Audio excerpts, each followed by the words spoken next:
अस्सलाम वालेकुम नाज़रीन, मैं हूं एहसन अयाज। आज पाकिस्तान की सियासत एक बार फिर शदीद दबाव में है। आज के दिन की खबरें हमें ये सोचने पर मजबूर करती हैं कि रियासत, सियासत और कानून इस वक्त किस मोड़ पर खड़े हैं।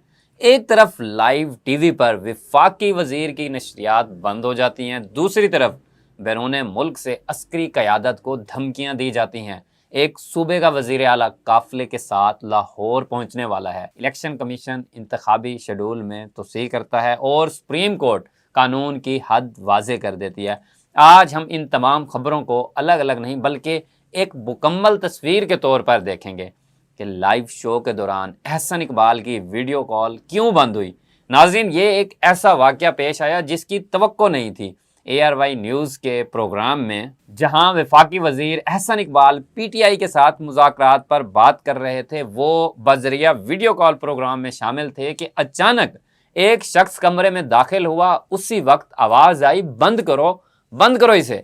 अगले ही लम्हे वीडियो कॉल मुनक़ता हो गई। ये मंजर लाइव टीवी पर नशर हुआ, जिस पर एंकर वसीम बदामी भी हैरान रह गए। बाद में एहसन इकबाल ने वजाहत दी कि ये एक घरेलू मामला था और कोई बच्चा अचानक कमरे में आ गया था। वजीर इत्तलात अता तारड़ ने भी यही बात दोहराई। नाज़रीन, वजाहत अपनी जगह, लेकिन सवाल ये है कि लाइव नशरियात में ऐसा वाक़या किस किस्म का तासुर छोड़ता है। सियासत में कभी कभी तासुर हकीकत से ज़्यादा अहम हो जाता है। अब कुछ लोग हैं जो ये भी बात कर रहे हैं कि ये किसी बच्चे की आवाज़ नहीं थी, ये कुछ और मामला था, क्योंकि एहसन इकबाल साहब जब दोबारा वापस आए प्रोग्राम में तो लोग सोशल मीडिया पर तबसरा कर रहे हैं कि उनकी एक आंख सूजी हुई थी।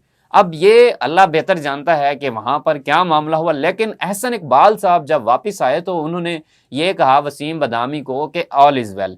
लेकिन बहरहाल ऑफ द रिकॉर्ड क्या हुआ वो किसी को अभी तक मालूम नहीं है। जो एहसन इकबाल साहब और अता तारड़ साहब ने भी बयान दिया वो भी आपके साथ हमने शेयर कर दिया। अब बात करते हैं कि अस्करी क़यादत को कत्ल की धमकियां, हुकूमत को बरतानिया का ख़त, ये क्या मामला है। नाज़रीन, हुकूमत पाकिस्तान ने बरतानवी हुकूमत को बाज़ाब्ता ख़त लिख दिया है और उस ख़त में कहा गया है कि सोशल मीडिया पर ऐसी वीडियोज़ गर्दिश कर रही हैं जिनमें पाकिस्तान की अस्करी क़यादत को कत्ल की धमकियां दी जा रही हैं। हुकूमत का मौक़िफ़ है, हुकूमत पाकिस्तान का मौक़िफ़ है कि ये सियासी बयानबाजी नहीं बल्कि तशद्दुद पर उकसाने के मुतरादिफ है। ख़त में यह भी मुतालबा किया गया है कि बरतानिया अपनी सरजमीन से चलने वाली इन सरगर्मियों के खिलाफ कार्रवाई करे।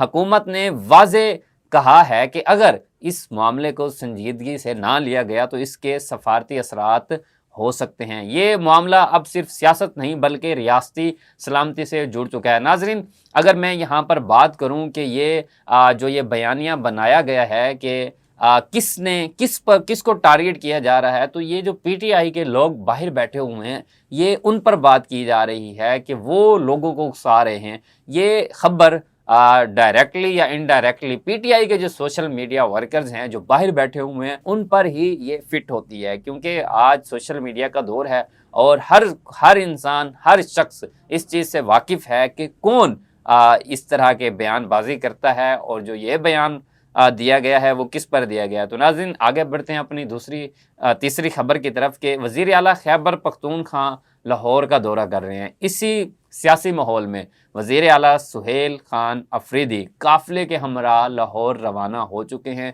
ज़राए के मुताबिक वो लाहौर में 3 रोज़ क़याम करेंगे। इस दौरान वो पंजाब असम्बली में तहरीक इंसाफ के अरकान से मुलाकातें करेंगे। कोट लखपत जेल जाने का अमकान भी है जहां पार्टी रहनुमा कैद हैं। ज़राए ये भी बताते हैं कि वज़ीर आला ज़मान पार्क का दौरा और अहम सियासी मुलाकातें भी करेंगे। नाज़रीन, ये दौरा मामूली नहीं, ये सियासी दर्जा हरारत को मज़ीद बढ़ा सकता है। अब बात करते हैं बल्दियाती इंतखाबात की। इस्लामाबाद बल्दियाती इंतखाबात तारीख में तोसी हो गई है। नाज़रीन, इलेक्शन कमीशन ऑफ पाकिस्तान ने इस्लामाबाद के बल्दियाती इंतखाबात के लिए कागजात नामजदगी की तारीख बढ़ा दी है। अब उम्मीदवार 30 दिसंबर 2025 तक कागजात जमा करा सकते हैं। पहले ये तारीख 27 दिसंबर मुकर्रर थी। तो इलेक्शन कमीशन के मुताबिक ये फैसला उम्मीदवारों की सहूलत के लिए किया गया है, लेकिन सियासी हालात में हर इंतखाबी फैसला बहुत अहमियत रखता है।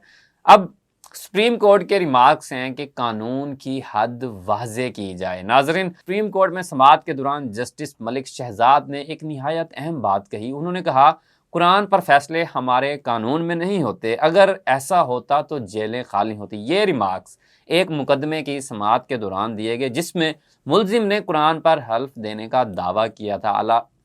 عدالت نے واضح کیا کہ فیصلے شواہد کی بنیاد پر ہوتے ہیں، نہ کہ جرگے یا قسم پر۔ یہ بیان قانون کی بالادستی کو واضح کرتا ہے۔ ناظرین، اگر ان تمام خبروں کو ایک ساتھ دیکھا جائے تو ایک واضح تصویر سامنے آتی ہے۔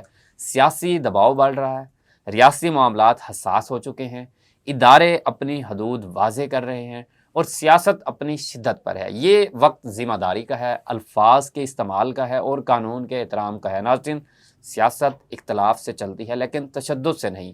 ریاست مضبوط تب ہوتی ہے جب قانون سب کے لیے برابر ہو۔ آنے والے دن یہ طے کریں گے کہ ہم کس سمت جا رہے ہیں۔ اجازت دیجیے، اللہ حافظ۔